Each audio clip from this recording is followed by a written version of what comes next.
Monsieur le ministre Mabry, président de notre conférence, j'aimerais reconnaître la présence tout à l'heure des deux présidents, le président de la République fédérale du Nigeria et la présidente du Libéria, qui nous ont fait l'honneur de leur présence. Monsieur le président Thabo Mbeki, ancien président d'Afrique du Sud, Madame Nkosazana Dlamini Zuma, présidente de la Commission de l'Union africaine, ma sœur, Monsieur le vice-secrétaire général des Nations Unies, Jan Eliasson, Mesdames et Messieurs les ministres, mon frère, président de la Banque africaine de développement, Donald Kaberuka, et nous autres qui nous ont fait toutes les grâces depuis qu'on est là, la ministre coordonnatrice pour l'économie, ministre des Finances, ministre Ngozi Okonjo-Iweala et monsieur le ministre du Plan, et l'invité du gouvernement du Nigeria, monsieur le ministre Moscovici, ministre des Finances de la France.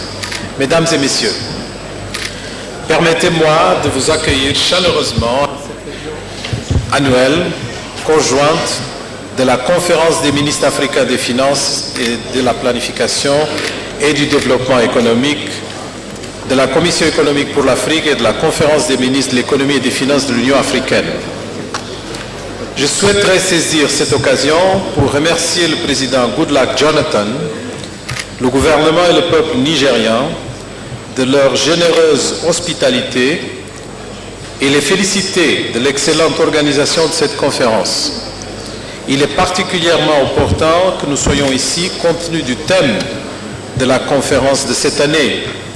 Le Nigeria a lancé certaines réformes impressionnantes dans les secteurs financiers, des télécommunications, de l'énergie et des transports et revu les mesures d'incitation agricole. Il vient aussi de lancer sa révolution industrielle.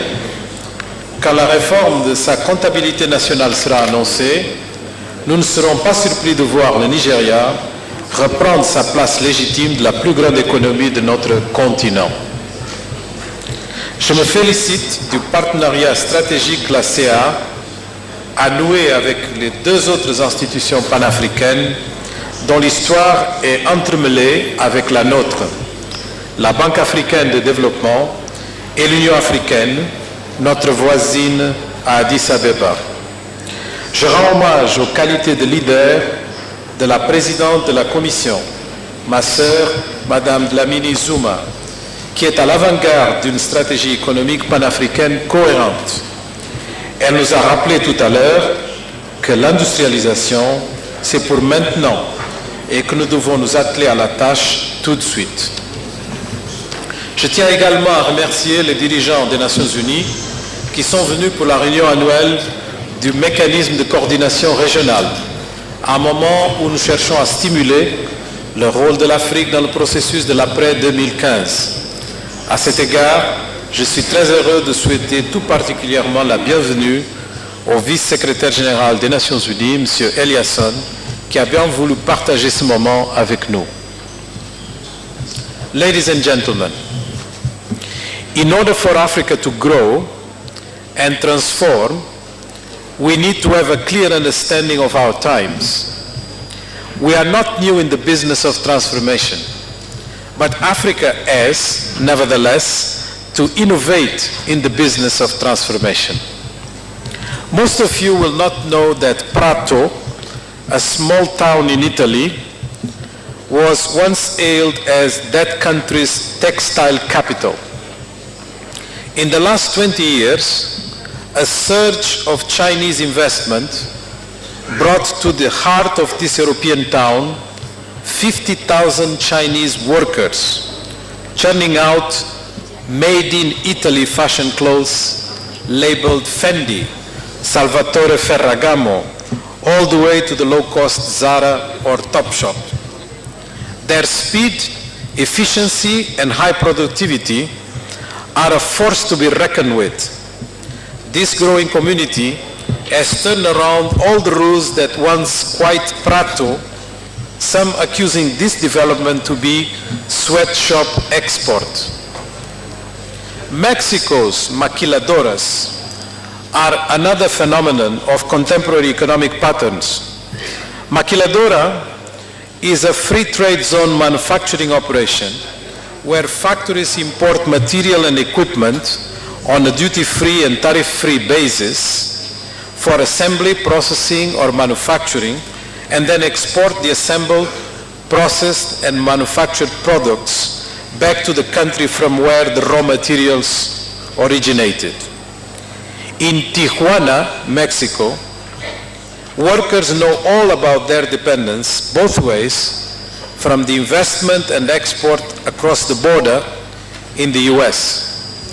During the years of recessive demand from the big neighbor, 300,000 jobs were lost to the competitors far away in Asia. However, recent rising labor costs in Asia have made them competitive again.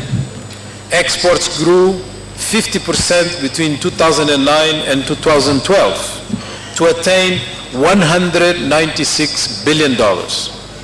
To compare, Africa's total manufacturing exports are just 91 billion, the same as Thailand. What is new in Mexico is that Chinese investors have discovered the catch and are part of the surge of 7.4 billion investments in the maquiladoras in 2012. They are offering for the maquiladoras to pursue their shift to the more lucrative automotive industry. One state to benefit from this investment is Guanajuato, whose growth is set to accelerate considerably. There have been announcements of sourcing expansion by firms such as General Motors, Ford, Chrysler, Honda, Mazda, Nissan, Audi, and Volkswagen. In China itself, the manufacturing of electronic goods has captured the world's imagination. Most of the devices we use are assembled by Foxconn, the largest operator in the field, employing over 500,000 workers. Foxconn is actually the world's biggest contract electronics manufacturer, with clients such as Apple, Dell, HP, Microsoft, or Sony. Foxconn has decided to build a plant in Itu, near Sao Paulo, that will eventually employ 10,000 workers in a $500 million investment. Ladies and gentlemen, what are the lessons for Africa of these stories? The changing landscape in international trade and investment has completely overhauled our understanding of global value chains. Since the 90s, there is a growing trend for enterprises to spread across several countries for different stages and activities of the production process. It is not even one firm anymore that produces from A to Z almost any product. Production is no longer limited to borders. The value of patents and intellectual property is more substantial than the physical goods themselves. Complex and innovative financial systems, capital and venture arrangements, global standards, and dispute settlement mechanisms have all contributed to a world where crude protectionism does not work. However, everybody practices smart protectionism, better defined as the ability to make the rules work for you and outsmart the systems to attract investment, equity, and markets. Previously, countries had to develop strong industrial bases before trading and competing globally. They now can insert into specific segments and subsectors of the global production process. The rise and expansion of global value chains is not primarily due to the increasing trade of goods. Rather, it is focused on technology, finance, investment, and modern services. We see this, for example, in the comparative advantage exercised by China in Prato, not only because of cheap labor, but due to the ability of the Chinese to quickly produce and alter production patterns overnight. The main focus of industrialization in the 21st century is therefore innovation and flexibility. This leads me to a second lesson. The requirements for industrial policy are different today in comparison to the 70s. Key changes include the fact that economic policy has become open and comparable like never before. Interested groups want to be part and contribute to the design of innovative multi-sector strategies. Instruments of economic policy have also changed significantly from an overwhelming reliance on administrative direction to placing greater emphasis on modifying market processes through taxation, subsidies, public expenditure measures in order to correct market imbalances. In addition, industrial policy development has become more polycentric and more eclectic in its simultaneous pursuit of a variety of objectives rather than being solely centered on just promoting rapid growth.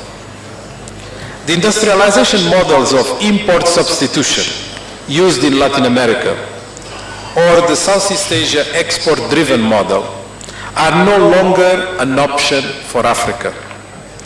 Particularly the latter was based on the premise of mass production with cheap labor and great absorptive capacity and significant resource savings. As a latecomer, Africa sees this niche occupied and mostly gone. Even its attractiveness could be taken into account. Indeed, the third lesson is that Africa has to fight for a level playing field under adverse weather. The current trade and climate change negotiations are not in its favor. Take the example of agriculture. Some of our cotton farmers, like Burkinabe for lint or Egyptian for processed cotton, have made it in terms of productivity, but cannot compete with the subsidies of developed countries farming. The subsidies are officially gone in the categorizations of the WTO, but they are replaced by equal or higher amounts through a battery of environmental and insurance premiums that blurs the frame. If agriculture must play a fundamental role in the continent's structural transformation, given that 60% of the labor force is employed in the sector, we need a mammoth internal effort to increase productivity and take advantage of our enormous reservoir of non-used arable land. However, the external factors are equally pertinent. The international trading system is struggling with the notion of special but differential treatment, the same way as climate change negotiations are struggling with common but differentiated responsibilities. If Africa aims to become a prosperous and integrated continent in peace with itself, which is the motto, its negotiation stance has to be consistent with and supportive of its transformative agenda as envisioned in Agenda 2063. Ladies and gentlemen, at last year's conference in Abidjan, we reached an unanimous decision to pursue commodity-based industrialization as a propeller of the continent's transformation in order to create much-needed jobs for Africa's youth, generate the knowledge and skills base to manage a rapid process of urbanization, and reap the benefits of a potential demographic dividend.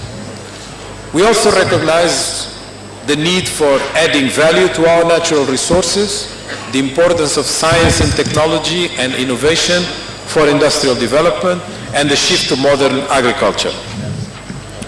Now we need to dig deeper.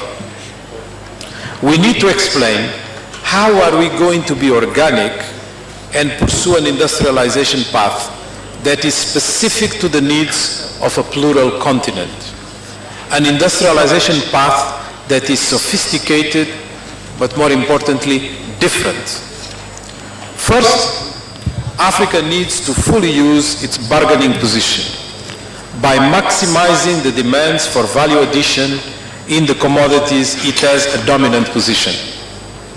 Africa is home to 12% of the world's oil reserves, the largest renewable energy potential, 40% of the world's gold, 80 to 90% of chromium and platinum, 70% of coltan, 60% of the world's unused arable land, 17% of the world's forest, 53% of the world's cocoa produced by just two countries, Cote d'Ivoire and Ghana.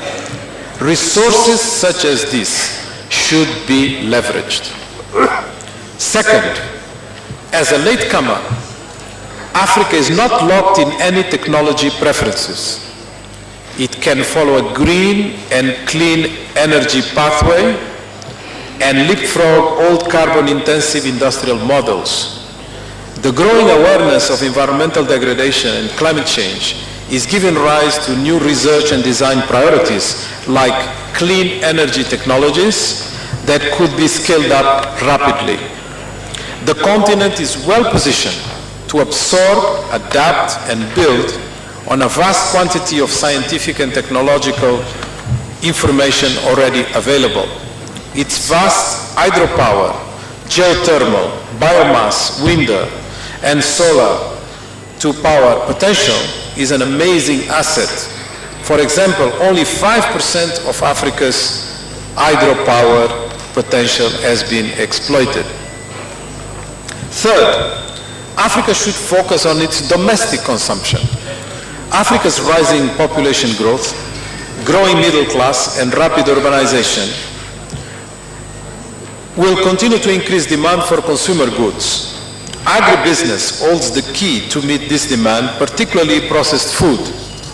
The shift from primary production towards modern, integrated agribusiness provides a lucrative opportunity for a large number of smallholder farmers, the majority of which are women, as well as for generating modern jobs for the continent's youth.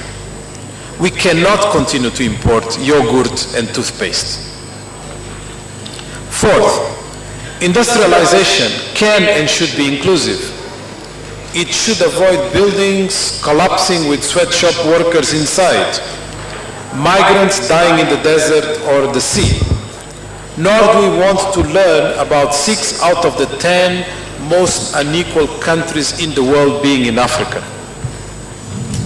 Fifth, promoting greater regional integration across Africa is an imperative.